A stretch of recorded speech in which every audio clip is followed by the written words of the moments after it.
like to begin right because I have all the panelists here with me, and I want to thank all of you. Thank you so much for finding the time to visit today's webinar. And I will be your moderator, and my name is Teresia Gitau, and I am a volunteer radio presenter at Radio Maria Kenya, Nairobi.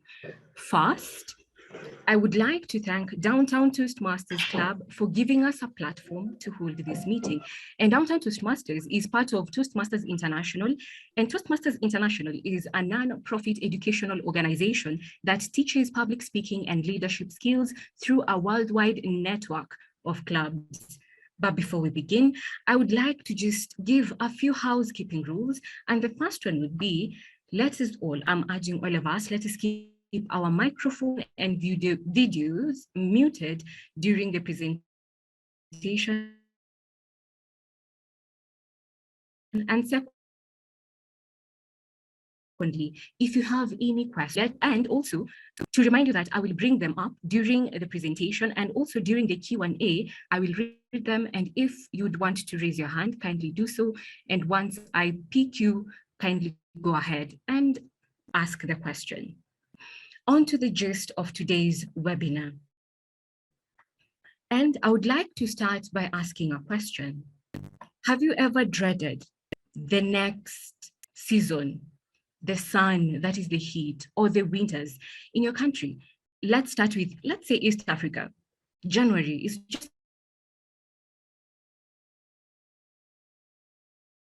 around the corner. And I'm wondering, do you also in subcontinent Asia, do you dread the cold winters and the hot summers? And I'd like us to go back to 2020, 2021, and look at the environmental changes that has been occurring. First, we can see that in the US, there were about 4 hurricanes. In East Africa, there was the Indian Nino that caused a lot of floods. And trying to think about this to the people who were affected, what are they going through emotionally? And looking at Australia, in 2020, 2021, they were having wildfires that were so massive that could be seen in their neighboring countries like New Zealand, and also it could be picked up from space.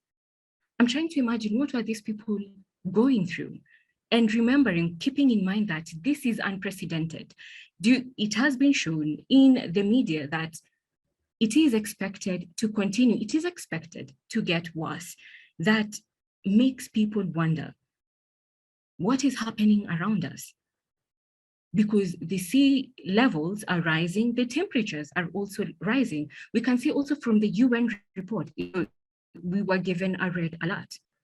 And have we ever sat down and thought, what will be the effects on the children or even the future generation? What will they be feeling? And that brings me to climate anxiety. And what is climate anxiety? It is the fear or worry of environmental doom caused by climate change.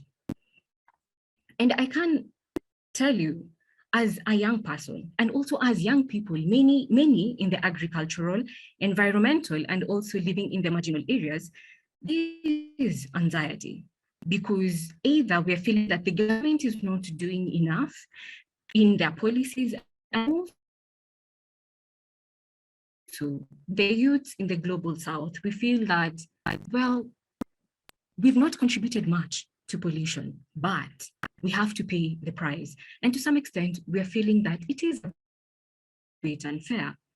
And today, I have about analysts from various countries, from each other, so that we see what can we learn, and also to see what can we do to reduce this anxiety. And looking from my screen, I will be choosing them at random so that they may introduce themselves. And from this side, I can see Dr. Renuka Takore. She is the founder of Global Sustainable Future Progress through Partnership Network. And if you were here earlier, she was trying to share her TED Talk. Dr. Renuka, over to you, and kindly introduce yourself. Thank you, Teresia, for introducing me and having me here. I already shared my TED Talk, so people might have now got an idea what my network is. And just to update on the number of coordinators, today I have 1,100 coordinators in 120 countries. Though the TED Talk was now is not so up to date, we have moved from research, only research, to many other areas. We engage with businesses and communities and individuals, whoever are trying to share their sustainable practices among themselves, as well as to explore and learn from others. And I provide them an open and free, transparent platform. Everyone can join that meetings and discussions that we continue doing from last 1 year now. And we just lately, we have delivered a very big conference of 6 hours, bringing 35 multilateral and multidisciplinary researchers and individuals and business people from all over the world, and on the same stage, all talking about how we should go forward, current situation and going forward. I am particularly interested in speaking about this subject today because it is a significantly important subject for the future generation. And so I will allow you to ask me questions, and so we can go into discussion after the introduction of other speakers. Thank you. Thank you, Dr. Renuka. And secondly, I can see Haji Weka Abdullah. Haji Weka, he is the project manager at the Creative Education Foundation in Zanzibar. Haji, over to you. Hello, my name is Haji. Like Teresia Gitao introduced me as, and I'm currently the project manager for the Creative Education Foundation. It's an NGO here in Zanzibar that deals with education for orphans and also other kids who are in a place where they don't have the basic needs. So basically what we do in the organization is we not only with like education, but then we also try to focus on, with their health situations, at the same time with their nutritional needs, because as we know, in most people from the global south, it's really hard for you to focus on education when the kids don't even know what their next meal is. So we try to kind of address those three subjects and making sure that the kids, once they grow, they become responsible people in the societies, but then also become the like active citizens who obviously care for the environment, who care for the social world, who care for the needs of their families as well.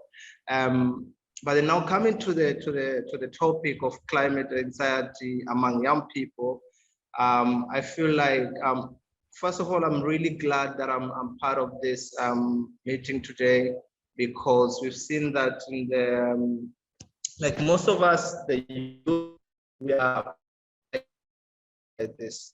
Almost everyone is affected by this. And in most cases, it is us, actually, the youth, who end up paying the price, like the way Kichao mentioned it. And it is kind of unfair, but then sadly, we do live in a very unfair world. And so all we could do currently is to kind of look at it from a broader perspective and kind of try to understand like what exactly brings this anxiety, which obviously are climate change. How could we best say, because I feel like we've reached that point of no return. So what could we do is mostly to cope with it so that it doesn't affect us as much. Because I feel like and this is just my opinion, is that I feel like there's not much that we could do to save the environment, but then now it's like finding a way to cope and kind of reduce the impact of what we've been doing so far. So that's just a little bit of my introduction. And thank you so much. Also, all the people who are listening, who have joined us together. Is a really nice platform, and hope to hear more questions later on and more conversation. Yeah, thanks. Back to you, Gichao. Thank you so much, Haji Abdullah. And finally, our final panelist is Nikhil Sharma. He is an engineer turned educator, and he's the co-founder of Elementary Education Foundation. Nikhil Sharma, kindly introduce yourself. Thank you, Tarisha, for handing over to me. I hope you guys can hear me, right? Okay. So myself, Nikhil Sharma, I'm a climate educator in India, and I work with kids for climate education and climate-oriented action projects in schools. So my journey started with Teach for India, where I started working with low-income communities. Though my background is very, if you listen it, like I am a petroleum engineer, and while I was working with the petroleum industry, I have been acquainted with a lot of the on-ground reality around climate change and how the industry is impacting. So to moved by that, I shifted to the education spectrum because I believe that climate crisis is one real crisis, and the current petroleum industry also agrees to that, the fossil industry. And my work with Teach for India, working with low-income communities in India, I worked around education and climate education, and where I started this journey on climate education specifically, because in the past couple of years, we have seen tremendous disasters in India. India being a tropical country like Kenya and all, these tropical countries are badly hit with cyclone, droughts, heat waves, and these are very visible in the current years, in the past 2 years, along with COVID, though the shift in attention has shifted to COVID, the pandemic. But parallelly, there have been a lot of cyclones which have hit India, and water crisis is at its peak in India, when cities like Chennai or maybe Johannesburg in South Africa have been crumbling to water crisis triggered by the climate change. So these issues are very instrumental to our cities, where they're facing sea rise, cyclones and all. And I personally believe that our coming generation, though our previous generation couldn't be that climate conscious in decision making, I believe that the coming generation should be at least equipped with the right mindset, with the right approach, with the right skill set to adapt to this climate economy, which we are talking around in the current conversations. And I hope this climate education initiative, which are probably taken by us or other organizations in India or internationally, probably will reap some better fruits for our kids, and maybe they will be in a better position to tackle the crisis, adapt to it, and at the same time mitigate it. So that's all. So I'm positive about climate education, and hope we as a civilization tries to tackle it at each end. Thank you so much, Nikhil Sharma. And just to remind us that we had one panelist and is not feeling well. That was Hanifa Kat. She is the communications lead for SDG Kenya, but she's not going to be able to join us because she's not feeling well, and we wish her a quick recovery. And to start on our questions is that just to look at the background on what climate anxiety is. And we see that as children and as also young people, young adults, we have probably heard about climate change on our television, social media, the things that we've seen, read, and the lessons at school. Because I understand, as Nikhil Sharma said, I understand that in schools, there are environmental subjects that are being taught in most of the countries, at least.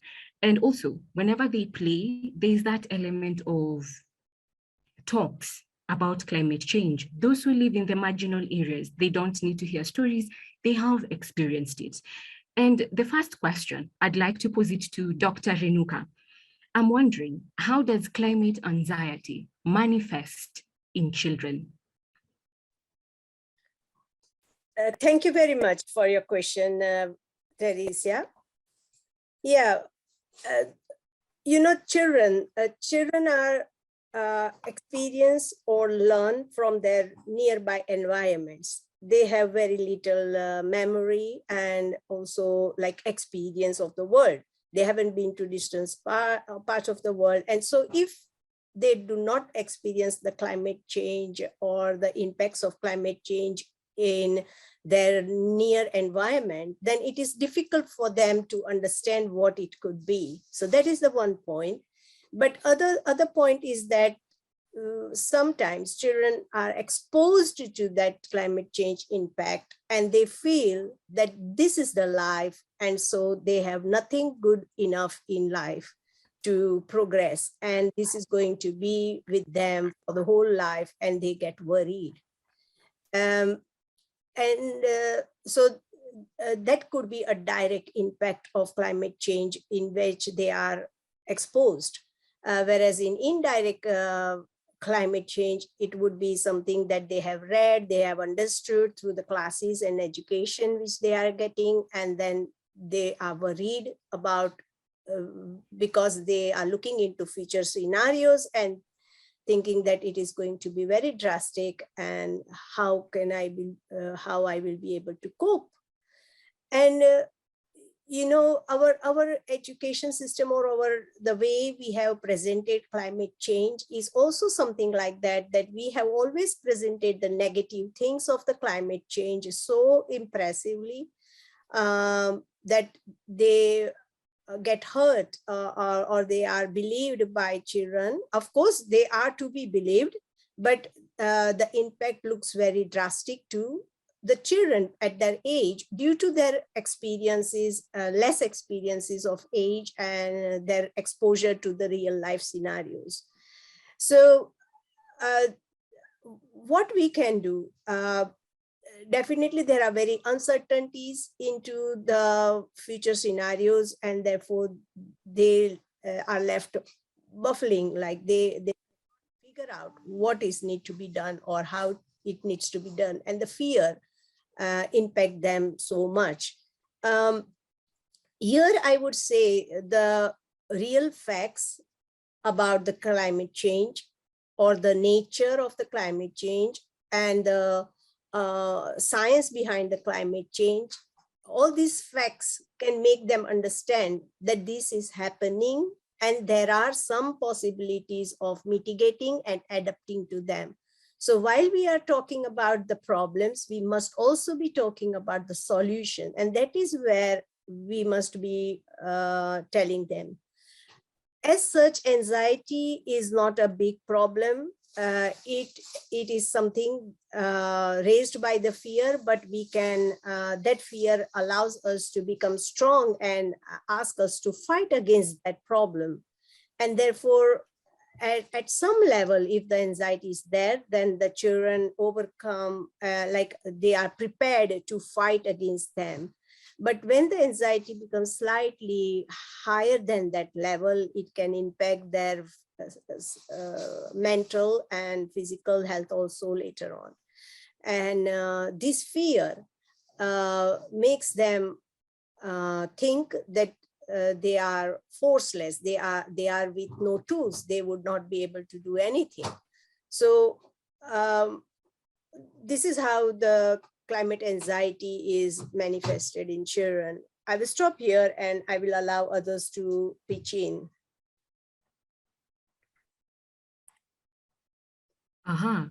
Think any additions from the floor, Nikhil and Haji?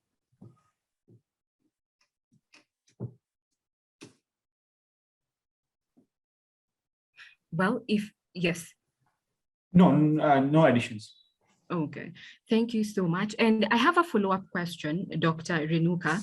As I was hearing you, you can just let me know, does the media have just a bit of a role to play in trying to show that there are solutions? Because what I'm understanding is that there's so much negativity that has been portrayed that as youth or as young people, we are not able to tell what it has been portrayed so negatively to an extent that we are not able to fathom what you can do with solutions. So my question to you is, does the media have a role to play in this by showing there are solutions? Yes, exactly. Mhm. And let me just go slightly back to my previous answer, that when I said anxiety makes fearful, and that time when if the anxiety is over some level that we Mhm. tolerate, then it loses our creativity, our hope, and we become so much fearful. So here Mhm. I think the education, the media especially, has Mhm. a very big role to play by putting them also the positive things going around the world. And it is not that we are not doing anything. There is several activities going on to reverse the climate change. Of course, many of them are doing, but it is just such that not all of them are doing. And Mhm. all of them are believing that climate change is real and we must be contributing towards that. And that is the problem. And therefore, if we spread positivity more and more, then Mhm. this would be encouraged. All even the children, parents, or educators, or whoever our society actors are there, they would be encouraged to do these things, and collectively, I think collectively and urgently with fast phase, if we are doing something, then we will be definitely able to do something. And that is the call. I just now very recently carried out a research in media, how Mhm. engages with SDGs and how citizens are engaged with SDGs, though it was in a very local area. It cannot be generalized, but however, I found that even in UK, in a part where climate change activities or the, I mean, the what is it, protest against climate change are quite common. In Mhm. India also, people do not know what is SDGs, so sustainable development goals, or we can say that that is a tool for us to fight against not only climate change, but also to develop our sustainable development, isn't it, going forward? And Mhm. only 18% of citizens knew these SDGs, while many 76% of people knew about problems of climate change. So you can see that while something is quite known to people, but they do not know what to do for the people, is very rare. And therefore, I think media can play that role. Thank you. Thank you so much. And at this juncture, I have a question, and I would like to direct it to Nikhil Sharma. And knowing that the media has a role to play in all of this, to try and help the young people so that they don't focus so much on the negative, we see that there's little research that has been done to link climate change and mental health issues. And we see that it has been predicted, if at all we do not maintain the 2 degrees centigrade that you're supposed to maintain as a planet, there's going to be global warming, and it is going to be catastrophic in the near future. So my question to you is, what does this mean to depression for violence and aggression? Over to you, Nikhil. Okay, thanks for the question, Teresha. Okay, so Mhm. if we look at climate change, there are several impacts related to it, and we have been observing these impacts. Climate change and anxiety, the direct relation building becomes quite difficult. Okay, the Mhm. anxiety or the depression arises from the impact of climate change.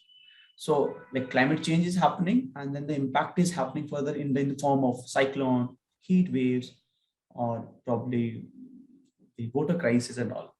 And these events further have been instrumental in raising depression or probably anxiety in communities. I'll give you a very fair example from India. Mhm. In India, there are states like Maharashtra. Okay, Maharashtra or the western states, they have been witnessing droughts from a long period of time. Okay, and these areas have been devoid of rainfall, or there have been very irregular rainfalls. And this leads to a lot of anxiety in the farmers because their average income goes down, and their annual stability, financial stability is hindered, or it's disturbed. Okay. This probably further leads to a lot of anxiety, and this have shot up a lot of suicides in farmers in India. Farmer suicides are at a rise in the Indian farmers in few states like Maharashtra, in specific areas. Similarly, if you see the Mediterranean region, probably around the Syria, Iraq, and where a long period of droughts along with the civil war. Okay, there was a civil war in Syria going on for almost 10 years due to ICIS. Okay, in Iraq, there was a lot of political instability triggered by climate change. People started migrating to Europe, right? They took the routes to Mediterranean, and there were a lot of viral photos of boys getting drowned in the Mediterranean Sea. Okay, people trying to cross over fences and all. So there could be multiple stories you could find. Okay, where people have started migrating due to loss of livelihood. There have been crises where they have lost their income, or probably they lost their loved ones. Okay. And the failure has been that we have not been able to directly relate it to climate change. Okay, because the common communities, local communities, if you go to a local communities in a village in India, probably they do not know about climate change. They believe that it is a fate of the god. Probably they did something wrong. Okay, so these communities, when they face such consequences, they start migrating from that areas. This is known as distress migration. Okay, people migrate out, and this leads to a lot of depression and anxiety. And we have observed that, although a direct research in this field have taken place in the current years. Okay, there have been some universities like the Bath University of Bath has done some direct research on that. Even in India, there's this think tank IDR, which was working on climate migrants in India. Last year in India, there were 14 million climate migrants. Okay, because people are migrating from villages because their crops are failing. So they are looking for jobs in the cities as contract laborers.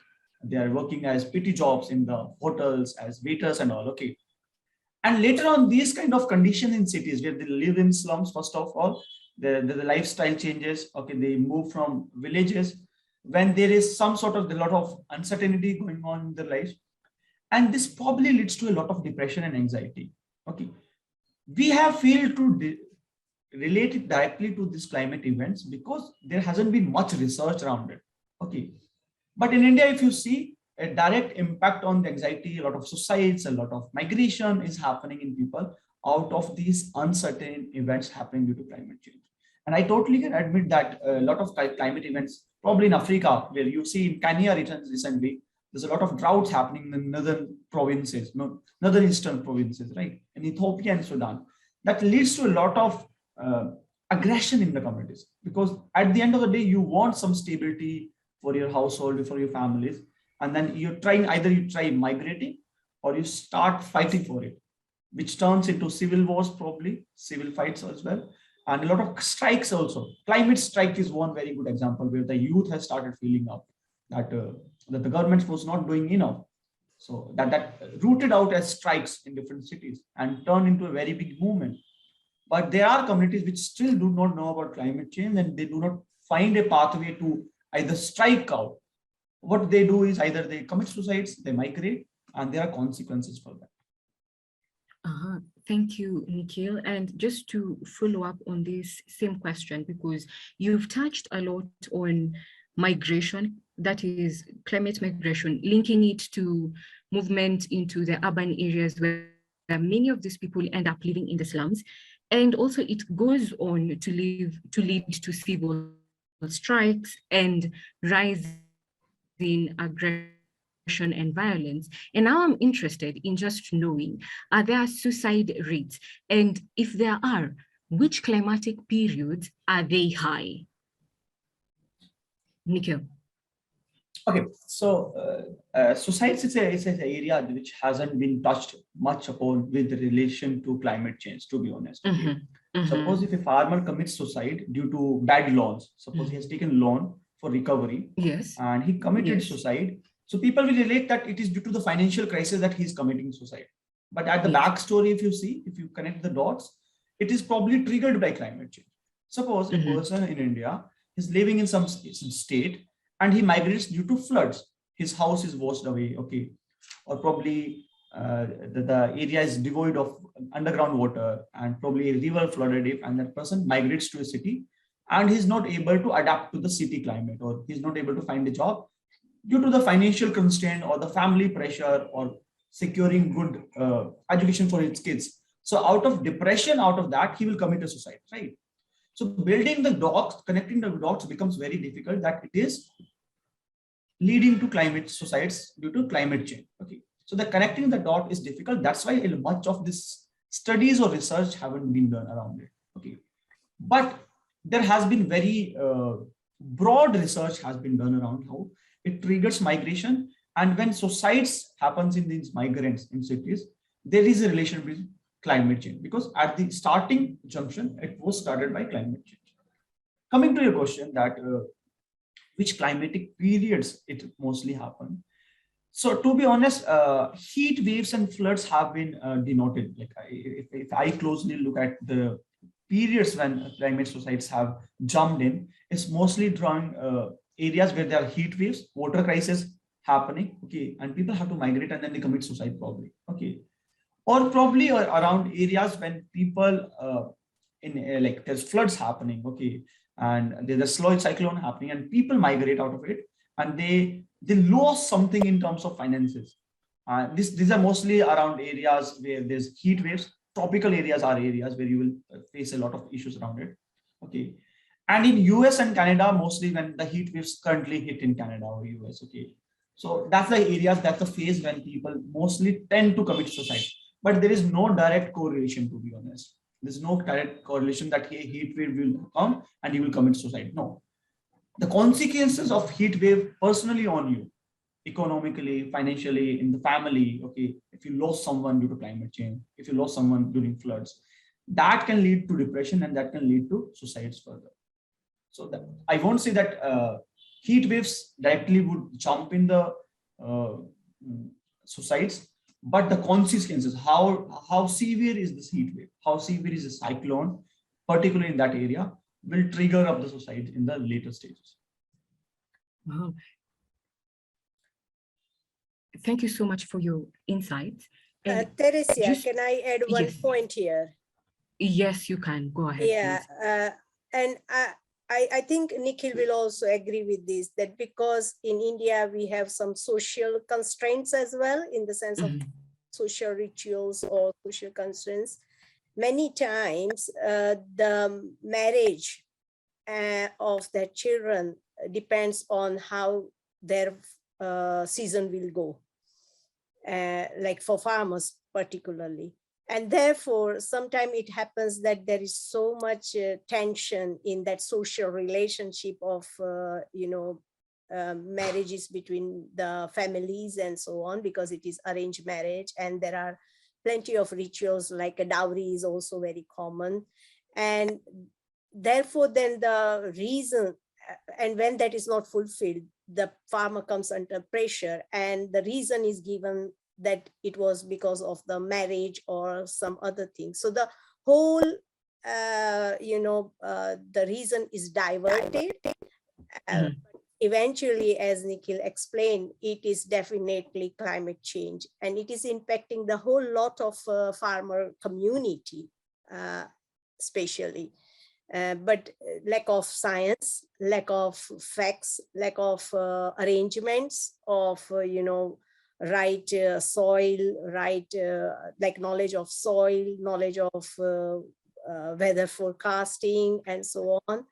And the arrangement also from the, from the seed to the market, like the whole life cycle, is not so much particularly moderated or facilitated by appropriate personals. And this, all the way they find some hindrances, and these eventually the reason of climate change is lost, but it is particularly down to that root. Thank you. Thank you so much. What I'm hearing is the fact that there is also, as we try to look at climate change, there is so much diversion because most of the things they is intertwined with cultures because we all come from different parts of the world where there are different cultures. And whenever there is a single problem, instead of addressing the direct cause, we have to go through the cultures and all this is mad. But now looking at us, all of us as young people living in a world where it's becoming more of a global village, I want to believe that there's the young culture, that is the youth culture of this generation, where I understand that young people are also are coming to be at the forefront of leadership on climate, trying to advocate for the earth to prioritize our own collective survival. As you can see, there is Greta Thunberg, and also there is Vanessa from Uganda, and she was inspired by Greta to start all this climate strike. And at this point, I would want to bring in Haji, to just understand how is the perspective of young people, just hearing from all of this, how is the perspective of young people uniquely valuable in this journey? Thank you so much, Chao. First, I think I would just what you mentioned earlier about this culture, because as youth, I think when we speak about the youth culture, well, I would like to believe that we have, as youth, we usually have this, habit of questioning, why should certain things happen this way? Like we do have that energy to kind of question everything. So I think that's exactly what kind of, leads to the strikes that most of like the youth usually do. So when you give an example, for example, Greta Thunberg, for example, like I remember when she started like protesting outside the parliament in Sweden in 2018, when I think she was like, I think she was like 15 years old by then. And that kind of made like almost everyone to kind of think, oh, wait, if someone as young as her, she can actually stand in front of the parliament, protest for what she actually believes in, then actually the youth have the power to actually say, you know what, we've had enough. This is what we think should be done. The way things are going is not the right way. And from that moment, I think for her, for example, she has had an opportunity to actually to speak to a lot of like different forums. She has had an opportunity to speak, for example, in an economic forum. She had an opportunity to speak in a UN climate summit as well. She has had an opportunity to speak also in like UN climate change conferences in Glasgow, I think this year. So that kind of, it makes us think that, you know what, as youth, we actually have a voice which obviously we can use and then could bring positive change. But then I would also like to move a bit to the other side, to agree with what Sharma was saying on how like climate anxiety usually manifests within the youth. So like when we look, for example, like in Zanzibar, where it's like an island, and when we speak about like climate change, it's usually we look at like islands to be kind of the places where most damage could happen, And for example, like in Zanzibar, I remember there was a time, I think like 2 years ago, for example, like the government is stressing so much in telling young people that, you need to be able to start your own businesses. And mostly in Zanzibar, the businesses that usually support the lives of the youth, usually like in the agricultural sector. So what happens is that the government will give grants to the youth, say, go do farming, for example, right? Go do agricultural activities, so that you can employ other people, sustain your families and the community, and grow the whole country. And one of the problems that usually climate change brings is that it kind of brings this unpredicted weather conditions, which are usually like very harsh. So for example, like in Zanzibar, back in the days, we used to have like June and July, that's we had like a rainy season, right? So now imagine if you want to plant, let's say, crops like rice, which definitely needs a lot of water. So automatically as you will say, okay, we are, it's like our focus is in June, July. That's when our target is, that's when we're gonna have like a lot of rainfall. That's when we're gonna do all the planting and everything. And then what happens? Comes June, July, we kind of expect it, not what we are getting. We either get little or no rainfall at all, or we actually get these other severe weather conditions, which we really didn't expect. So what does that do actually to us? So we start thinking, okay, and don't forget that by then we've had like a grant for, let's say, probably like $5,000, right? And don't forget that you need to return that money after a specific time. Now, agriculture has failed.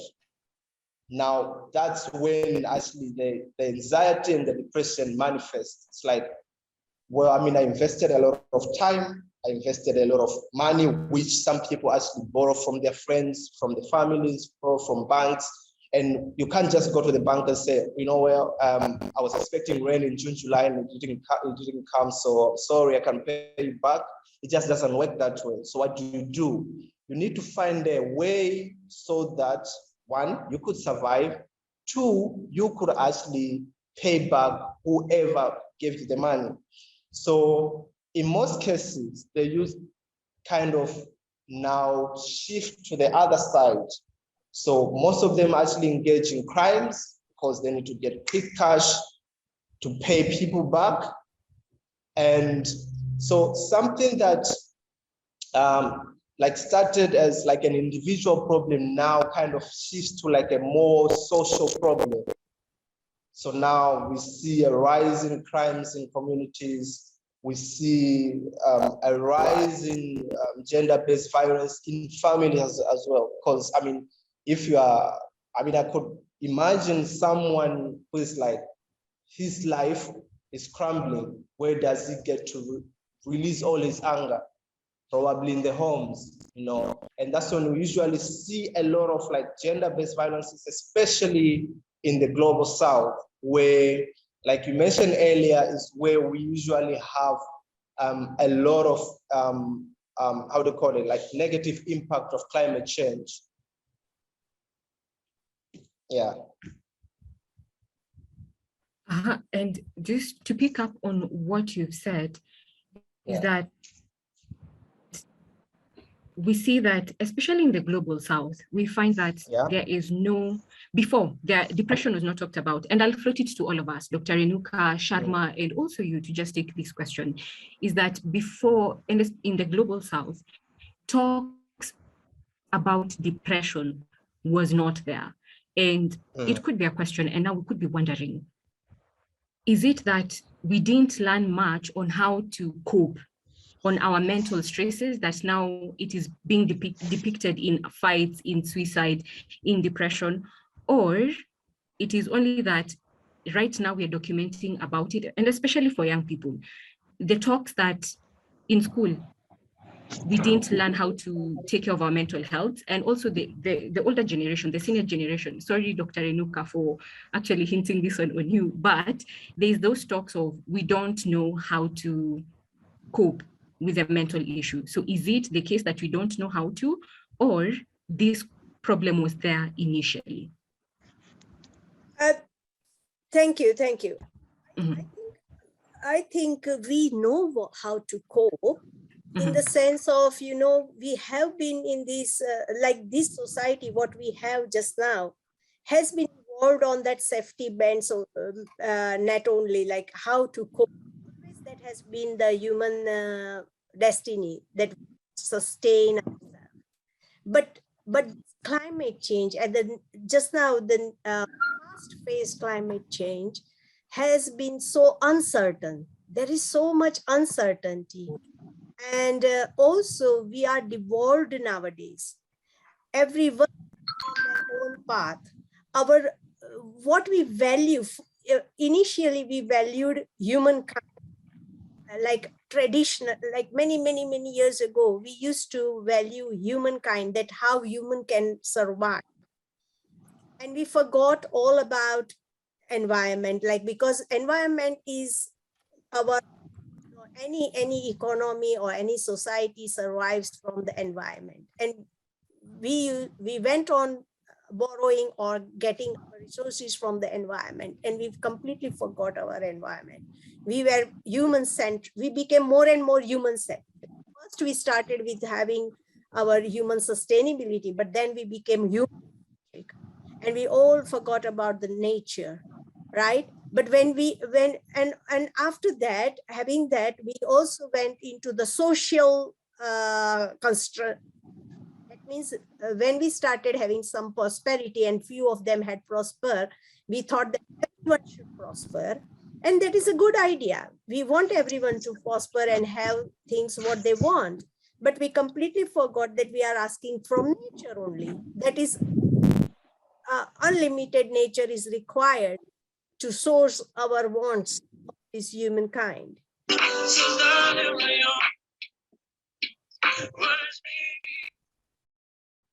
Ah. Yes, Dr. Renuka, there was an interruption there. You can continue, you can proceed. Okay, it was a nice interruption. Yes. And then,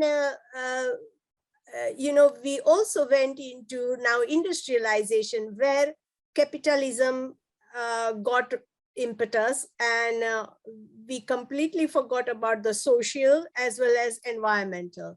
And the scenario whole changed, that we became mainly thinking about capitalism, prosperity, and so on.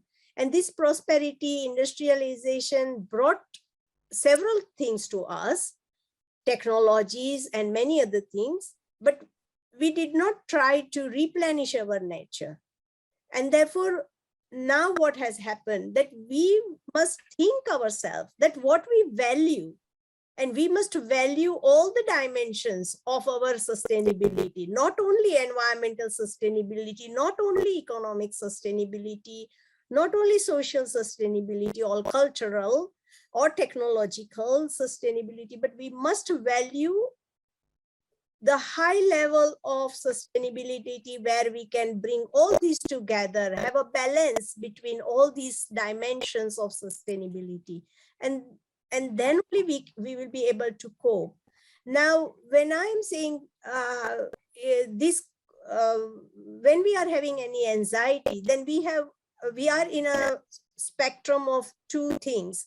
One, we get very fearful. One, we get very, very enthusiastic. And in both states, we cannot do much. We must be remaining into that balanced state and be creative and thinking and looking into our environment, how we can adapt to our environment, how we can understand these uncertainties and bring into our decisions appropriately to overcome these uncertainties and move forward. And here, I think we all collectively, we want to move collectively. We have to cope collectively. And therefore, one can be a leader, but that leader must be able to bring all others together, make a collective movement. And then only I think we will be able to cope and move forward. I think I've diverted my answer a bit, but I think these are the things I want to tell. There is no problem. Thank you so much for that. And want to just connect it, because you've said that we need to be creative. And this also, I'll still float it to everyone, because it is a question that is in the chat, and it was brought up. I hope I have pronounced your name correctly, Yuta. And is that we need on this planet, there is limited resources in our nature, in our environment, the way Dr. Renuka, you had mentioned, and we need to be creative to come up with solution. And Bella is asking, could switching to renewable energy and also renewable energy zones, is it the most effective way to bring countries to bring down their emission gases? And also, is it going to be an effective way to fight climate change? Yes, it is a way forward. But again, when we are talking about renewable energy, using renewable energy is fine because they are renewable. That is, they are unlimited as assumed. And so we are okay to use that as a source of energy. But, when we are converting these into the use of energy, like making it use phase, bringing it into use phase, then there are several technologies involved in it. And these technologies also use materials. And there is a waste. For example, now we have already gone into the, using batteries for car. Now, definitely that technology will allow us to bring our carbon emission low, but the waste produced through those batteries, we are not still certain that whether it will not pollute our land and water. And therefore, the technologies, along with using this renewable energy, we must be also thinking about how we are going to reduce our waste or become more efficient with these technologies, and also probably going slightly, backwards. We must think that if we can do something manually, then why not do it? For example, cycling. If we are, it is not required to be driving all the time, for short distances where we can walk or cycle, why not use that? Because that is not going to give any carbon emissions. And it is not compulsory that you should keep your washing machine, like dry your clothes in the dryer. Use machine and energy for that. Where there is possibility of having sunlight, we can dry our clothes in sun, like in a hot atmosphere. Why should we use any machine? So we have to unlearn few things that we have learned. We have become so mechanized, and our society has become so sophisticated that in daily life we have forgotten to think how we can reduce our carbon emissions through our daily activities. You can be so much effective in that. I will stop here and allow others to contribute.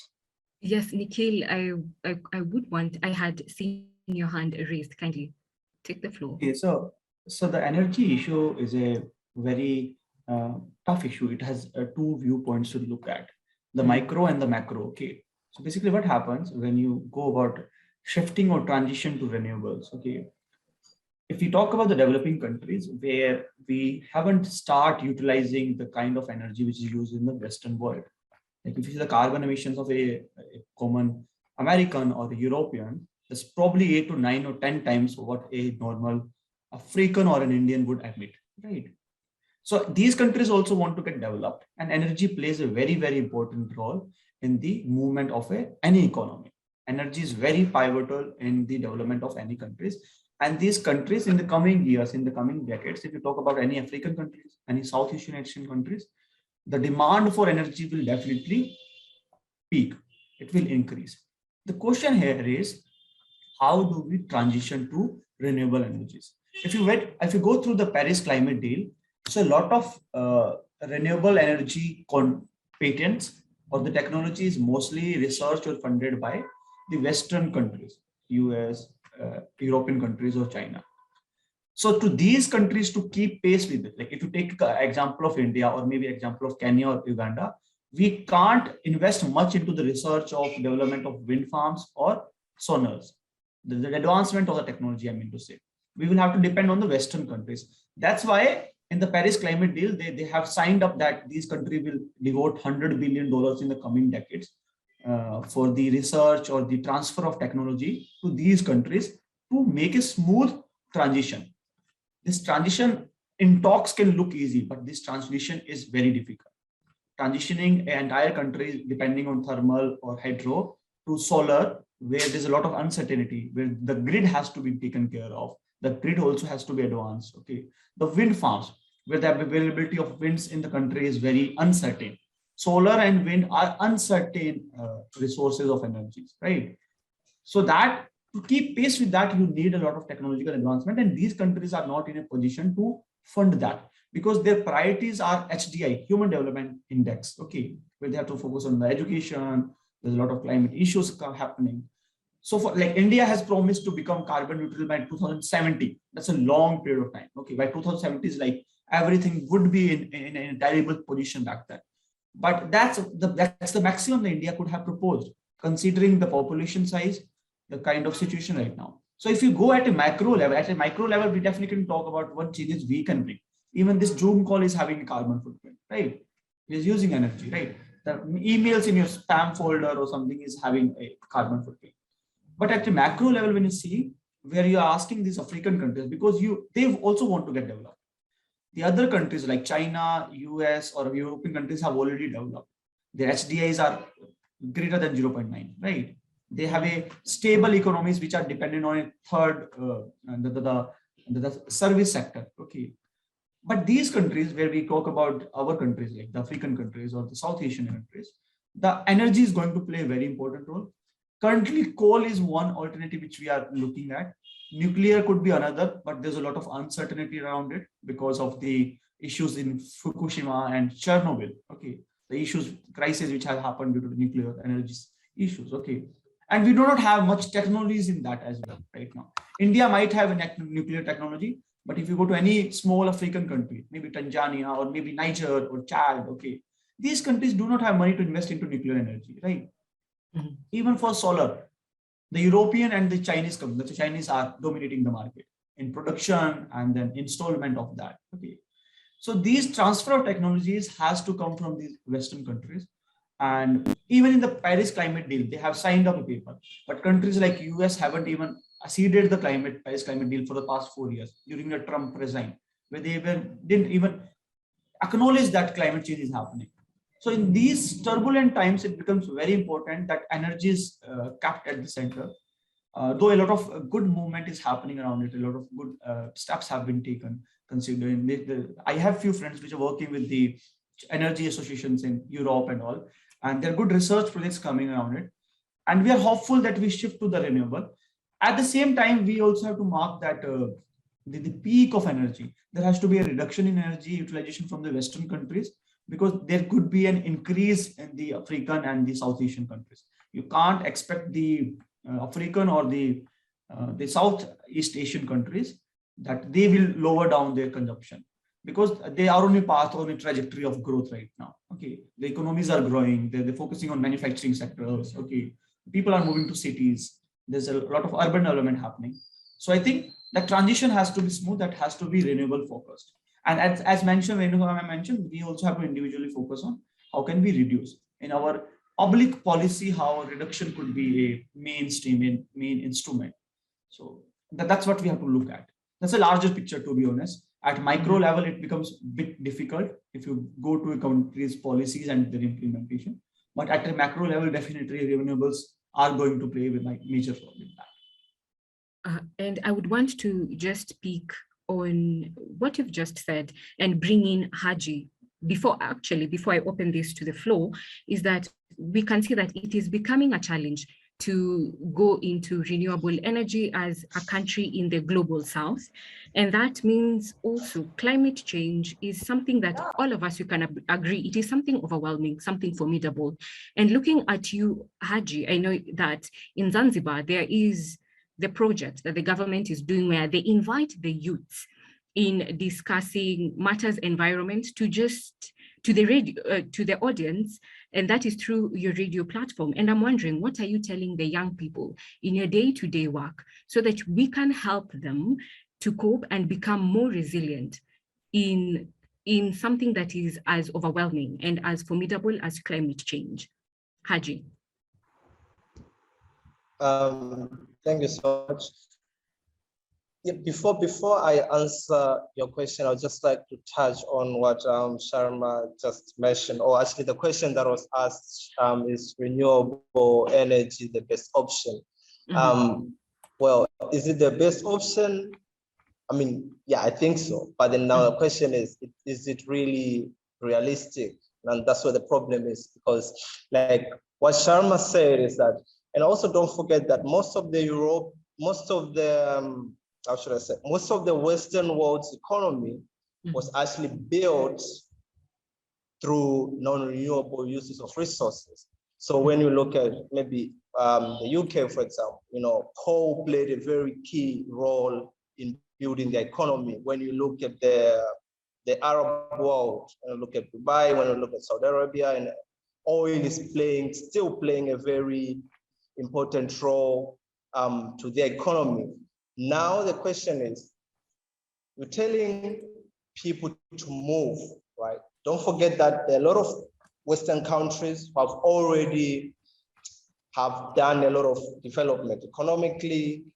Well, Africa is still behind, still trying to, because I mean, most of the African countries are quite new, in terms of gaining their independence. So they're still trying to take baby steps in making sure that they reach the economic goals that they would like to.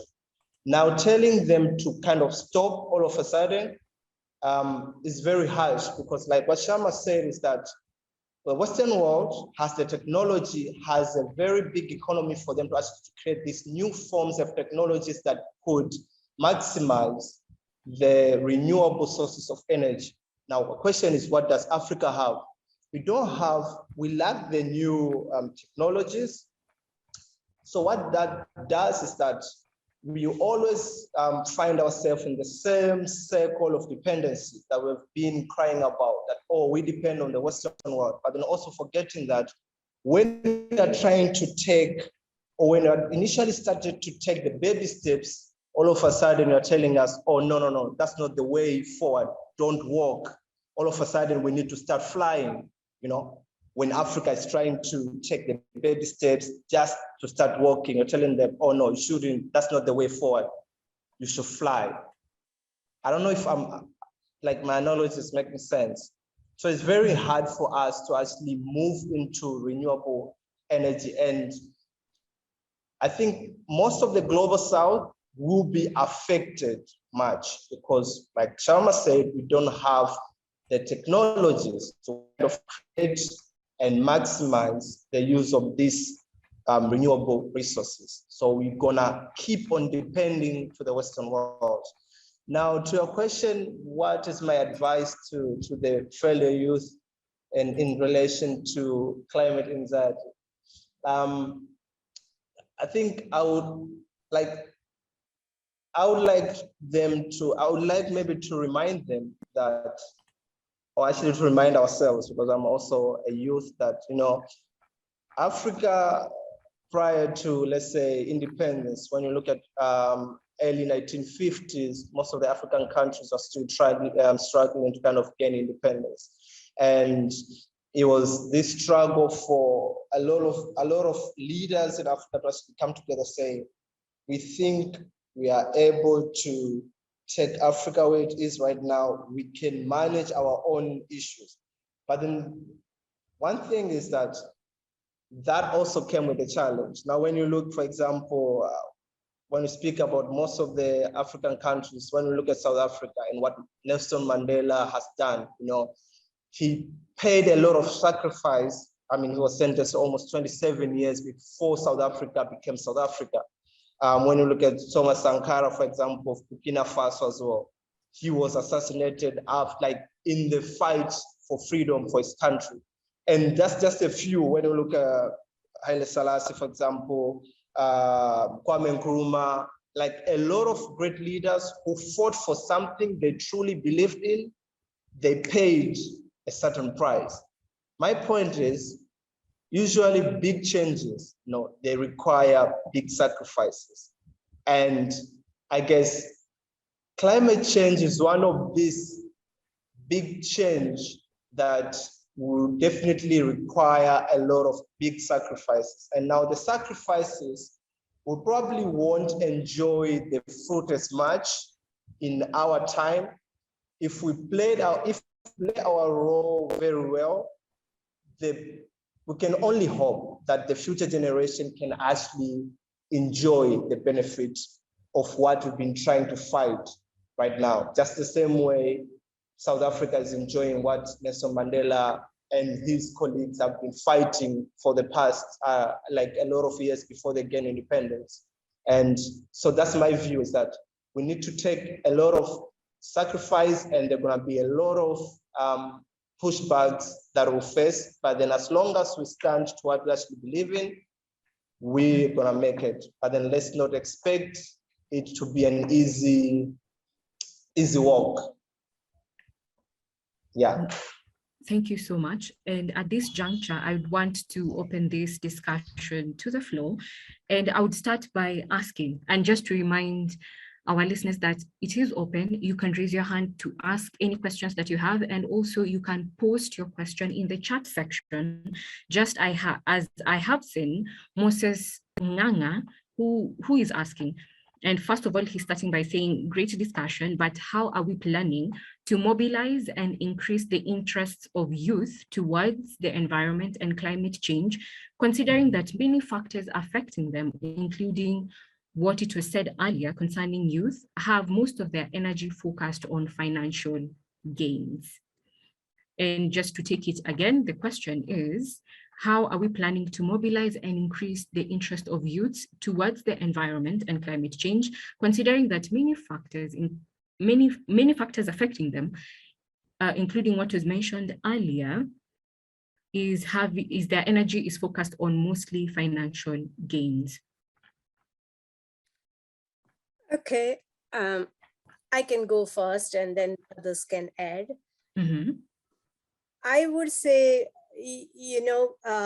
one thing they should understand now, that without considering or internalizing environment and social aspects of their business, they are not going to have any financial gains. Because I think at the macro level, we have some now great policies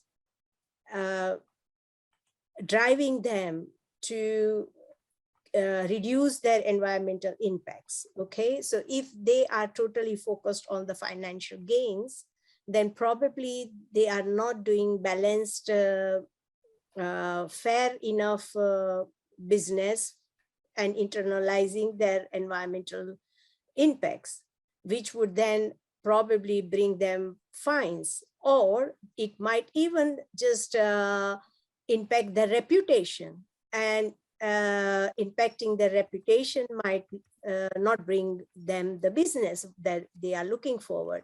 So if they want to remain on the competitive edge and get some financial gains, I think they will have to consider all these aspects which we have spoken about, like especially social and environmental aspects. So how to do their business which is clean, green, and low carbon. Here I would like to bring into net zero scenario, and everyone in businesses and other all, there is now a demand for net zero economy or business, right? And so each business will have to show that they are not putting any environmental impact. If that is happening, then only they will be surviving around other things, like even getting financial gains. And therefore, like the question, if I go back, it is saying that how we mobilize, how you are planning to mobilize and increase the interest of youth. So every youth should take their own responsibility. Whoever are engaged, like the senior, who could be employers, their educators, their parents, whoever are doing their activities, they must involve the youth in their activities and show them the right path to move forward. And that is how we can mobilize them and also show that this is the right, like they will have more financial gains with this type of move, not only thinking of economy, but also thinking of social and environmental aspects within that, good governance, or you can say the environmental governance. That's it from me. Is there any other additional response from Haji and Nikhil?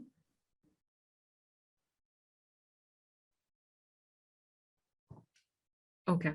If there is none, I would want to, as I can see, with interest of time, I have two questions. That is, I can see, Virginia, you've raised up your hand. I will pick you, and then afterwards, I will take a question from Kush in the chat section. Virginia, kindly go ahead. Thank you very much, Teresia, and thank you to the speakers. That was fantastic. My question is more to do with education, because I'm an educator myself. I work in the university as a lecturer, but I also have, I would say, climate anxiety, and have always had it from very young, a concern for the environment and for the climate. So my question, as an educator, how are you doing this, especially Nikhil, who says he's in that area? How are you carrying out that on the ground? How are you impacting young people through education in order to be more aware, not only of climate change, but of what they can do in the environment? So I'd be interested to know more about that, and how can we do something like that in Kenya possibly? Thank you. Nikhil Sharma, over to you. Yeah. Thank you, Regina, for asking that out. So initially what happened when I started working with kids, it becomes very important that so when we look at climate education or environment education, it should not just limit to theoretical knowledge. Okay. So eventually what happens when you just develop the theoretical knowledge and the children or the youth fails to develop a bond further or develop skills, they will not be able to leverage those skills to make any change at the ground. Okay. So our model is a three-circle model, like it's a concentric model where we are focusing on awareness to action part. So we recently launched a fellowship, a Young Leaders for Climate Action, where there were 25 students. So we did 6-week climate education for them, where they were focusing on how climate change or how climate system works. Then what are human and climate interactions and the impact of climate change. So they went through a lot of climate stories. They tried to relate to their local context, how climate change is going to impact their cities or their hometown or cities in India. And after 6 weeks, we started a series of learning circles where they started initiating their own projects in their communities, maybe awareness projects. They started doing research in their household to map their own carbon footprint, their school's carbon footprint. So these projects were taken by the kids further. And few kids work on like plantation in the localities, if they could align it to the SDGs. So these 25 students, they paired up and they started projects. So this is how we're focusing on, like how can we focus on skill development for them? So the green transition in the economy where they can fit in well. There are very good organizations. There's one US organization that's Terra.do. They work in the field of probably scaling up the adults in the space of transitioning to taking action at their level. We work in the children's space. Terra.do works with the college students and the professionals basically. Okay. So there are good models established. There are good organizations. Even one of the Erasmus Mundus organization, which I recently saw, was they're focusing on developing green skills in people. So they can bring climate transition or the green transition in their companies, in the supply chain management or probably energy uses and all. So there's good work going around that. I can share the link with you and we can connect after the talk. Thank you so much, Nikhil. I'll be happy to do that. Okay. Thank you, ma'am. Also, I would like to now look at question from Nkush, and he is asking, anyone can take this up, is that climate change is leading to the development of genetically modified crops, that is GMO, as we know them here in Kenya, which are able to adapt to the changing environment. But mostly as Africans and also Kenyans, we believe that GMO can lead to cancer and other diseases. Apart from education, what other measures would you advise that we use? And I would like to bring in Dr. Renuka and Haji, if you have any comments.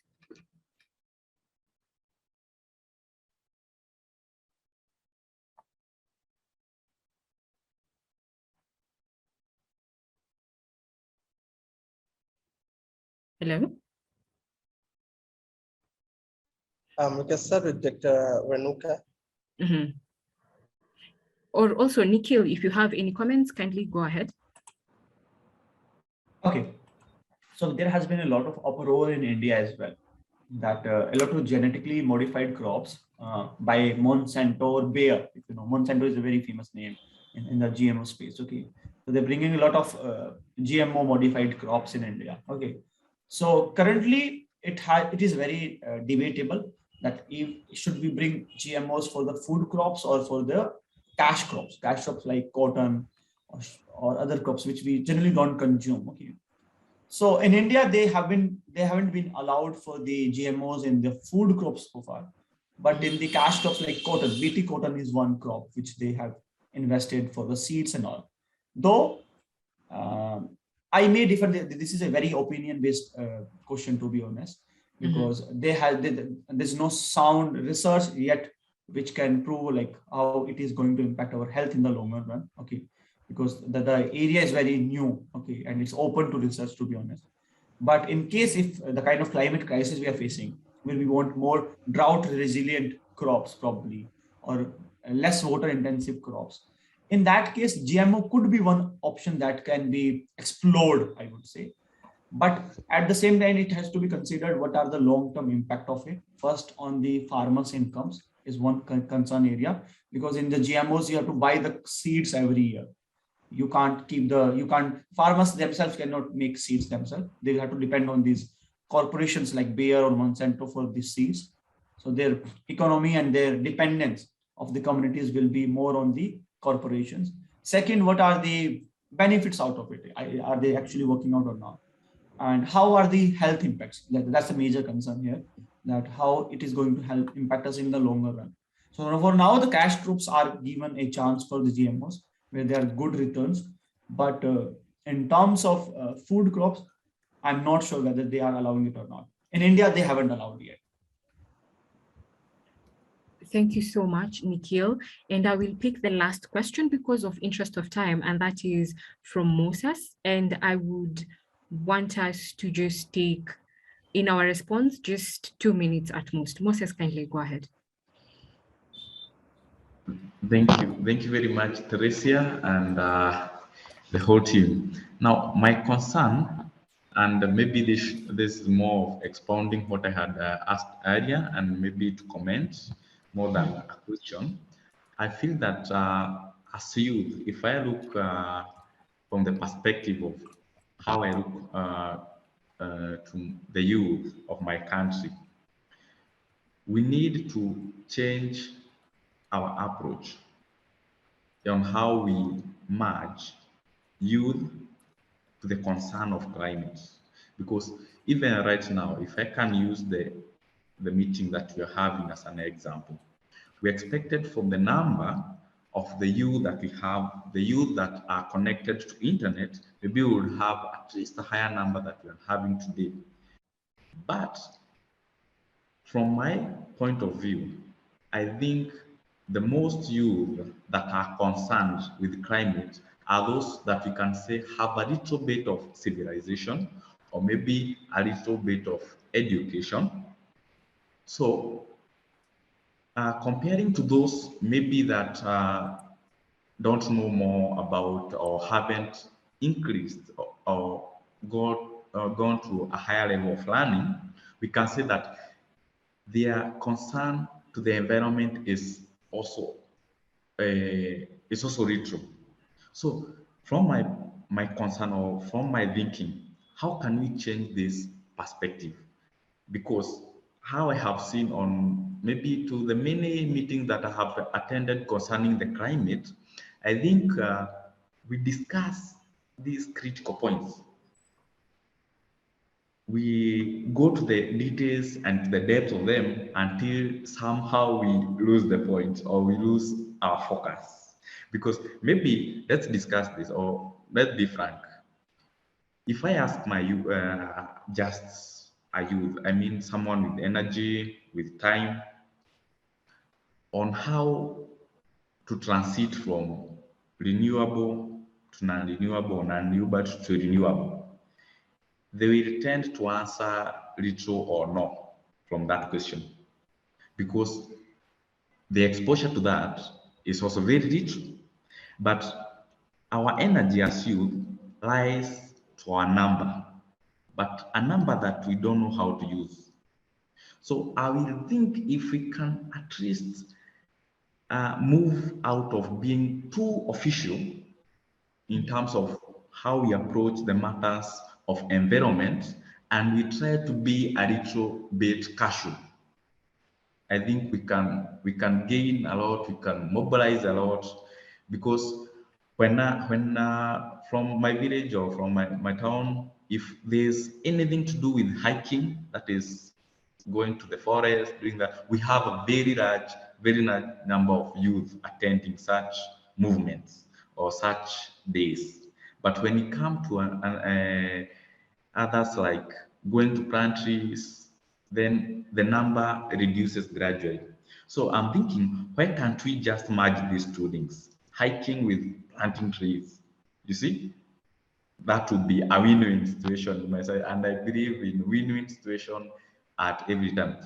The other thing is, why don't we bring in these stakeholders who are willing to cash in some little amount and make sure that these, at least every of these youth that attend these maybe activities to conserve the environment, at least get just an appreciation, maybe even just $1 for appreciating. It's not so much, but it is enough to appreciate them to come. Yeah, thank you. Thank you so much. And just to say thank you so much, Mr. Moses Nganga, for that insightful advice, for trying to incorporate fun to try and create more interest to the youth in matters environment, and also to bring the stakeholders so that we can incentivize the youths so that they can take up matters environment and climate seriously. And at this juncture, as we try to get to a close because of time, I can see it, we are way beyond time. We have actually 5 minutes to close this session, and I would like to give my panelists, and I have two for now because Dr. Inuka has another meeting, she had to drop out, to just give, you have only 2 minutes to give a final remarks and how you can be reached. I can start with Nikhil as I see you on the screen. Just 2 minutes. Thanks, Tarisha, and thanks, Moses, for bringing that, if I pronounce that, Moses, right? So that's a very good point that we have to bring some incentivization to promote. A lot of communities, a lot of villages have been living sustainability, and we actually have to start acknowledging, start celebrating those, the way of living in the marginalized communities or the remote areas where people have been sustainable. Concluding, I really found this space to be very encouraging, and I believe that each one of us can initially start acknowledging that the climate crisis which is happening is impacting one or the other. Probably it's not happening in our backyard right now, but it is happening people of our own countries or our own neighborhoods, right? So we can start acknowledging, and we can, in the space where we are working, either you're working as an educator, as a engineer, or as a probably a student, you're studying, or you're working as a radio, how can you bring bits and pieces to either increase awareness around climate change, or how could you help your companies transition to it? That would be very good. Like if you could reach out to organizations which are working on green trainings, probably, or even UNICEF and UN have very good, beautiful programs coming out. So if they could come up sessions like these for your people, so a lot of awareness can drive action at the later stage. Okay, so people will be more adapted to it. So I would suggest, if you are interested in that, a small bit on pieces initially to bring in these intervention in your space will help a lot. I'll pass on to Haji about this. And yeah. Thank you so much, everyone, for joining in. I think for my last comment, I would just want to emphasize, that the issue of climate change is not an easy one to tackle, because, like I said, one, it is most profitable, when it comes to like the politics of climate, some is very profitable for some certain groups of people. They do benefit a lot. So that's why I think, reasonable, you'd expect something as easy for it to actually have been resolved by now, because I mean the impact of climate change is very clear, even for a blind person to see. And you would expect that, oh, I mean, if visible, then we expect something to be done. But then sadly, we do receive a lot of like backlash because it is profitable for some specific group. So my suggestion, or my how to call it, like my input is that as youth, let's just keep pushing, you know, with the energy that we have, with the charisma that we have, with the ability to question. Let's just keep on pushing. I know we are not really far away from getting there, but then definitely this journey requires a lot of sacrifice.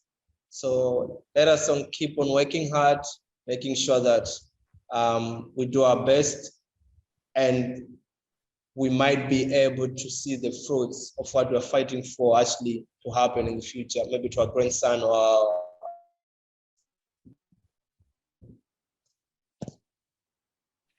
Thank you so much, Haji. I think at the last moment I lost you, but I will give a summary of this discussion because we have come to a close, and to remember that, yes, there is climate anxiety and we need more awareness to be created amongst the youth, because climate anxiety is more known and it's more prevalent among those youths who know or have a knowledge of environment, and also those who live in close proximity with the marginal areas. So they have more knowledge about climate anxiety and they can experience it firsthand. And we see that media has a responsibility to try to create this awareness, and also to remember that when we have renewable energy can be a source of trying to alleviate some of this stress.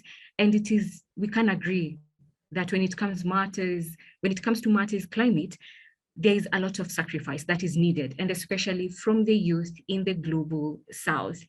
And to have a close, I would like to say thank you so much to Downtown Toastmasters for giving us a platform to host this event. And as I said earlier, Downtown Toastmasters is part of Toastmasters International, which is a non-profit educational organization that teaches public speaking and leadership through a worldwide network of clubs. And to remind us that in whichever country that you're tuning in from, you can always look up for a club that is near you and you'll be able to grow some of these skills. And I want to give a special thanks to Dr. Renuka, who has left, and we're so grateful for her time, to Haji Weka Abdullah and Nikhil Sharma for teaching us, for exchanging ideas. And also I'd like to say thank you so much to you for tuning in, for starting with us, and also for finishing with us. For me, I am grateful. I am honored to have been your moderator, to have learned. And I have been your host, Teresia Gitau. And just to remind you that you can always find me on social media platforms, that is on all social media platforms at EcoGitu.ke, on Twitter, Facebook, Instagram, and on Twitter. And also you can find me at Teresia Gitau 3. Thank you so much and have a blessed night. Thank you.